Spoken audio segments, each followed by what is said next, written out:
everyone, my name's Casey. I'm a GP and founder of MBSPro and director of Going Medical Group, which is a collection of GP practices.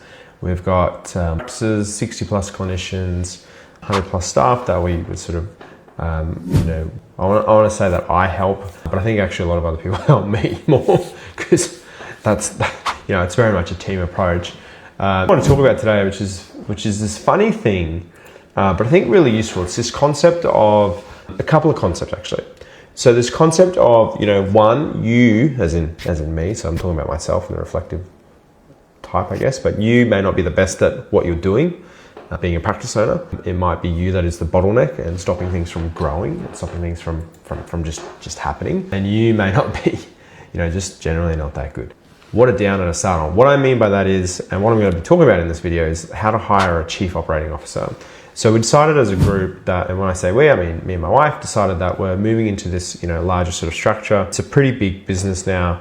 And what it means is that we need to start looking at, I guess, C-suite type personnel. So people that are going to help us with the operation above and beyond what the practice managers at each practice help with. People that are going to help us with like finances, whereby previously we had, and still do, have external people that help us with that. So like our accountants, which is RSM, which are awesome, great group of people. But it might be that we need someone specifically to have contact with our accountants, RSM, and have those conversations, whereby previously it was like me. And again, coming to the realization that I probably am not that good at accountant. I'm a GP, I'm not a good accountant, and therefore probably things were getting missed. So, that's on me. So we decided that, look, we've got this group, it's growing, which is awesome. We need to put in structures that will help it continue to grow. And that means probably one, getting off the tools as an individual. Two, looking at hiring people that are just better qualified and just better at doing the jobs that we were doing previously. Three, freeing up our time so that we can do the things that we're good at. So I'm good at making lots of Facebook posts and LinkedIn posts apparently, or something like that. And YouTube videos. They're not that good, but I'm getting better. So the idea is that we wanted to look for a chief operating officer, someone that would oversee the practices and help us figure out things a bit better. So just to give you a background, so Going Medical Group, 60 clinicians, 120 staff. We've got a couple of different practices. We've got 3 practice managers underneath the practice managers. There's usually like a head of reception, there's an admin group, there's head nurse and nurse group, and then GPs and GP group. I am a GP.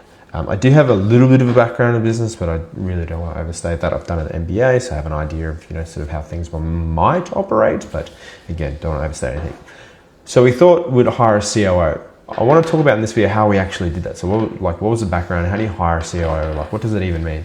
So in terms of the metrics where you probably want to go look for a COO, it's probably when you're getting to say 40 doctors and you're thinking to yourself, like, what does a COO do that a practice manager does?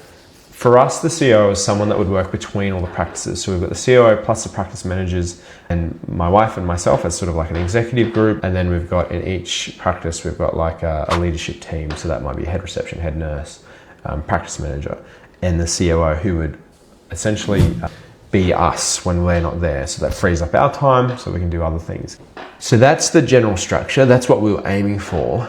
In terms of actually looking for someone, this is a really important position in your group, in your practice, in your job. How do you actually look for someone? So this is what we did. There's a couple of things that I think we could have done better, but I think what we did was like not too bad. And I based this off like just a lot of YouTube videos that I watch essentially. Pretty much everything I talk about is based on someone else's YouTube video, right? So essentially what we did, we put up an ad. I made the ad in ChatGPT, of course, but I put in specifically what I wanted them to do. So there are a couple of things that we wanted to follow up on better because we were not doing a good job. So that's finances, budgeting, liaising with our third parties, so HR, which I think if you own a business, like a service-based business, like 99% of your job is HR. So someone that's going to do HR, someone who's going to do accounting and finance, someone that we can build out a team around. So we chose the COO as the first position. But other positions you might look at, CEO, COO is what we did, CFO, so like finance person, CTO, if you're like more tech-based, I suppose. Like we use a lot of technology, but we thought, CTO is probably not what we need. So COO is what we looked at.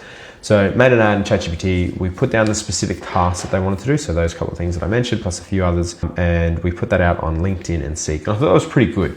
Things that I think could have been done better, as in what I could have done better.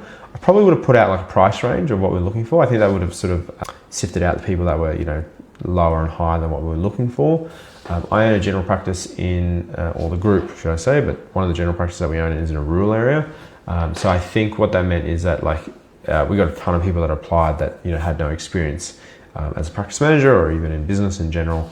It wasn't like who we're aiming for, but if you had a price range of sort of like the salary that you're going to pay, it probably cuts out a few people. I think that would have been useful. So that's one thing that we could have done better. The next thing that we did was all the applicants that applied, we had like 40 or 50 applicants. We went through the resumes and immediately, got rid of the ones that, we didn't think that would fit, and then sent out interviews for the ones that we thought would fit. What I think I should have done better is I think I actually should have sent out a document to the ones that we thought fitted and got them to answer some questions. So questions like scenario-based questions they were looking for in terms of remuneration, a few things like that.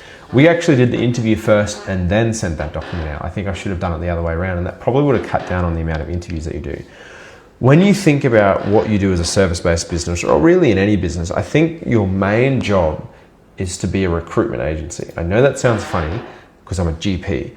Essentially, whatever you do, you want to recruit people that are going to do a better job than you at working in the business, your business, and they're going to recruit people that are, again, better than you, and so on and so forth. Essentially, you're just saying, you're trying to figure out who's the best people to run the business, run it really well, and do what I am trying to do, but do it better. So what that means is that interviews actually take up a ton of time and energy.